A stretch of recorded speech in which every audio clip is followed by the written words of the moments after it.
What's up, and welcome back to Interpreting the Stars, where today I will be reviewing Fun with Dick and Jane, which is probably the most underrated Jim Carrey film in existence. It came out in 2005 and has been overlooked so much since then that there hasn't been a Blu-ray release of this movie yet. It's insane to me, because this is a solid comedy, one of my personal favorites from Jim Carrey. Honestly, there's a surfeit of positives to be found in this film, so let's get cracking. This review is brought to you by the word of the day, surfeit, an overabundant supply or excess. Fun with Dick and Jane centers on the titular Dick and his wife Jane going through a financial crisis when Dick's job tanks immediately after he was given a VP position. Returning to a good wage-paying job proves difficult for both Dick and Jane, so they turn to a life of crime to pay their debts, and as it turns out, they're pretty good at it. So, as I stated before, I'm a pretty big fan of Fun with Dick and Jane. I'm a pretty big fan of Jim Carrey in general, but this is actually one of my favorites from his roster because the comedy works really well. I tweeted about this movie after I saw it for the upteenth time, saying it has jokes that brew and take time to develop organically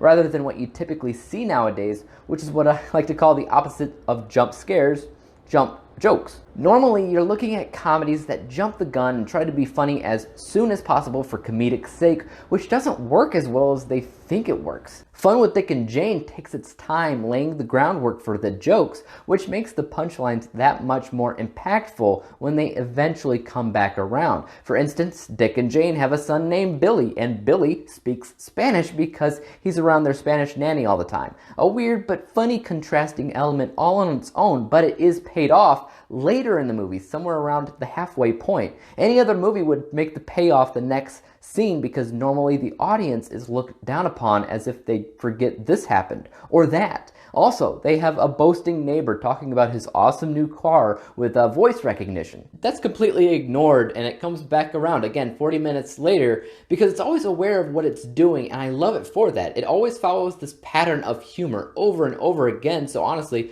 there's never a dull moment, especially because in between the introduction and payoff of the joke, Jim Carrey is doing his thing, and that's always entertaining.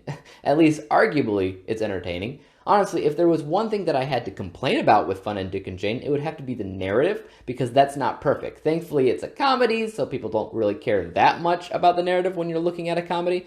But when you break it down, it's really kind of split into two movies. The first two acts tell one complete story, while the third act tells a different, more specific one. I prefer the last act of the film, but see, if they made that the entire movie and just expanded the third act, it would just no longer be a comedy. It would suddenly be Ocean's 11.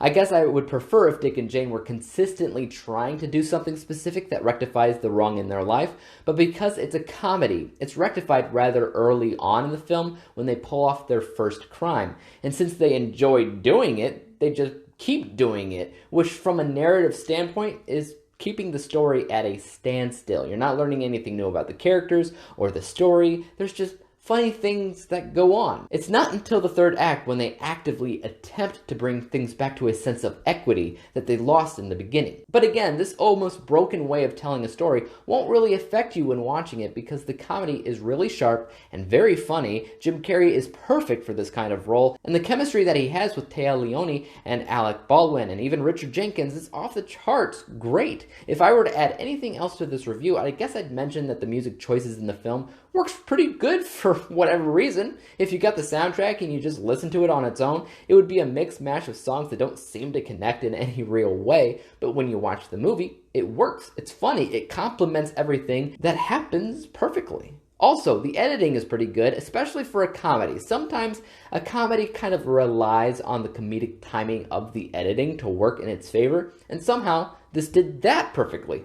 I don't know, guys. I don't know. Take that as you will. I rated Fun with Dick and Jane 92%, 92 out of 100 possible stars, granting it the letter grade of A-, which again is why I consider this to be a highly underrated, overlooked Jim Carrey film. I bought it on Vudu in order to see it in HD since the Blu-ray doesn't exist, but shortly after I did that, it showed up on HULU, so you can watch it right now. Please do though, and let me know what you thought of it down below.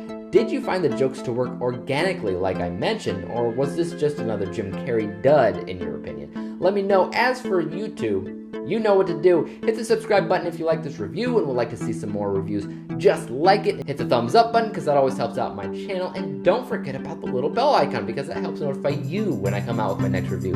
And until then, Peace out.